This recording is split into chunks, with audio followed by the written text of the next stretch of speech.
Bangladesh interim leader Mohammed Yunus ఇటీవల ఒక పిలుపునిచ్చారు. అది ఎవరికంటే ఆ దేశంలో ఆశ్రయం పొందుతున్న రోహింగ్యాలు తిరిగి క్షేమంగా వారి దేశమైనటువంటి మయన్మార్కు తిరిగి వెళ్లాలని. అయితే ఇప్పట్లో సాధ్యపడే విషయంలాగా మాత్రం కనబడడం లేదు. 1 మిలియన్ కంటే ఎక్కువ మంది రోహింగ్యా శరణార్థులు బంగ్లాదేశ్లో జీవిస్తున్నారు. అయితే అప్పుడు బంగ్లాదేశ్ ప్రభుత్వం వారికి ఆశ్రయం కల్పించింది. కానీ వీరందరూ కూడా మయన్మార్లోని రఖైన్ ప్రావిన్స్కి చెందినటువంటి ముస్లిం సంఘం దశాబ్దాలుగా వారికి వివక్ష, హింస, పౌరసత్వం లేకపోవడం ఎదురవుతుందా. 2017లో మయన్మార్ సైన్యం వారిపై భయంకరమైనటువంటి ఒక దాడి చేసింది. వందల గ్రామాలు కాలిపోయాయి, వేలాది మంది చంపబడ్డారు, అత్యాచారాలు, బలవంతపు వలసలు జరిగాయి. యుఎన్ దీన్ని జాతి సంహారం అని కూడా పిలిచింది. ఫలితంగా 8 లక్షల మంది కంటే ఎక్కువ మంది బంగ్లాదేశ్కు పారిపోయారు. ప్రస్తుతం 11.5 లక్షల మంది రోహింగ్యాలు బంగ్లాదేశ్లో ఉంటున్నారు. వారిలో 95% మంది కాక్స్ బజార్ శిబిరాల్లో నివసిస్తూ ఉన్నారు. మొదట్లో వీరిని బంగ్లాదేశ్ అయితే స్వాగతించింది. కానీ ఇప్పుడు పరిస్థితులు మారిపోయాయి.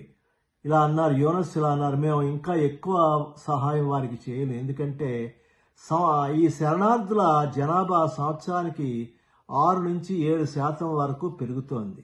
2 లక్షల కంటే ఎక్కువ మంది పిల్లలు శిబిరాల్లో జన్మించారు. ఆహారం, వైద్యం, ఉపాధి కోసం ప్రపంచ నిధులపైనే ఆధారపడవలసి వస్తోంది. యుఎస్ఐడ్ వంటి సంస్థలు నిధులు తగ్గించడంతో వారికి ఆహార కొరత పెరిగింది. బంగ్లాదేశ్ ప్రభుత్వం వారిని శిబిరాల్లోనే ఉంచుతోంది. ఉపాధి ఇవ్వడం లేదు, పౌరసత్వం ఇవ్వడానికి కూడా ఇష్టపడడం లేదు. రోహింగ్యాలు తమ స్వస్థలాలకి తిరిగి వెళ్లిపోవాలి, కానీ ఎందుకు సాధ్యం కాదు. 2021 నుంచి మయన్మార్లో సైనిక పాలన మరియు స్థానిక సాయుధ గ్రూపుల మధ్య యుద్ధం సాగుతుంది. రఖైన్ ప్రావిన్స్ వారి ప్రధాన యుద్ధ మైదానం. మయన్మార్ సైన్యం, అరకాన్ ఆర్మీ ఇరువురు రోహింగ్యాలపై అత్యాచారాలు, హత్యలు చేస్తున్నారు. వారికి ఒక రక్షణ లేదు. ఉక్రెయిన్, గాజా యుద్ధాలపై ప్రపంచం ప్రస్తుతం దృష్టి పెట్టింది. రోహింగ్యాల పట్ల రాజకీయ ఇష్టం ఏమీ వారికి లేదు. ఎవరూ జోక్యం చేసుకోవట్లేదు. కాక్స్ బజార్లో నిరసనలు జరుగుతున్నాయి, కానీ వారు న్యాయం కోసం తిరిగి వెళ్లడం కోసం పిలుపునిస్తున్నారు. కానీ అది సురక్షితం కాదని వారికి తెలుసు. రోహింగ్యాలు ఇక్కడ బంగ్లాదేశ్లో కూడా సురక్షితంగా లేరు. శిబిరాల్లో జనాభా రోజు రోజుకి పెరుగుతోంది, నిధులు తగ్గుతున్నాయి, ఉపాధి కల్పన అసలు లేనే లేదు.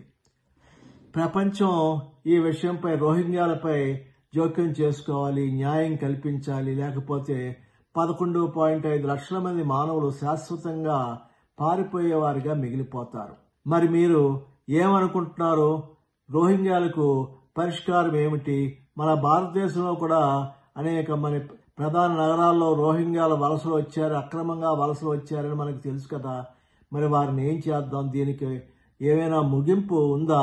మీ సూచనలు కూడా కామెంట్స్లో తెలియజేస్తారని, ఈ వీడియో మీకు నచ్చినట్లయితే సబ్స్క్రైబ్ చేయండి, షేర్ చేయండి, కామెంట్ చేయండి. జై హింద్.